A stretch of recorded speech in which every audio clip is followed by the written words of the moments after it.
Hello friends, good afternoon, welcome back to my channel. আশা করি তোমরা সবাই ভালো আছো, সুস্থ আছো। আমিও খুব ভালো আছি। তো দেখো, বিকেলবেলা আমার ছুটি ছিল, তো ওই কারণে আমার অনেক দিন ধরেই পাস্তা খেতে ইচ্ছে করছিল। ঘরে তেমন পাস্তা ছিলও না, তো ওই জন্য দোকানে চলে গিয়েছিলাম, আমাদের পাশেই দোকান। তো ওখান থেকে পাস্তা নিয়ে এলাম। তো তারপরে সন্ধেবেলা ওই 7টা মতো বাজে, তখন পাস্তাটা ভিজিয়ে রেখে তারপরে আমি বয়েলে বসিয়ে দিয়েছি। তো দেখো, বয়েলটা কিন্তু হয়ে এসছে। বেশি বয়েল করা যাবে না, তাহলে আবার গলে যাবে। তারপরে ফ্রিজ থেকে আমি এই সসগুলো বের করে নিলাম। তারপরে আমি কড়াইয়ে তেল দিয়ে লো ফ্লেমে ওই পেঁয়াজ কুচি আর কিছুটা সয়াবিন দিয়ে আর হলুদ দিয়ে আমি একদম লাল লাল করে ভেজে নিচ্ছি।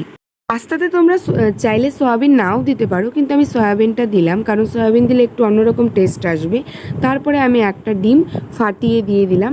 তো দেখো, ডিমটা একদম পোচের মতো হচ্ছিল, তো পোচ তো আর রাখা যাবে না। তারপরে আমি ঝুরি ঝুরি করে ভেজে নিচ্ছি।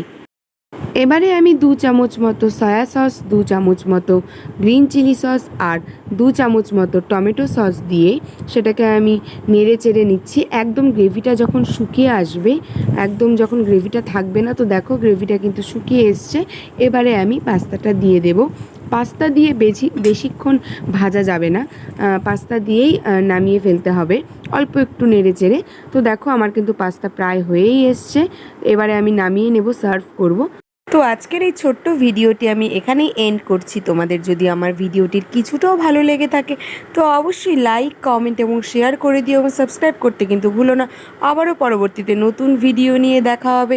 ততক্ষণ পর্যন্ত তোমরা ভালো থেকো, সুস্থ থেকো, সাবধানে থেকো। টাটা।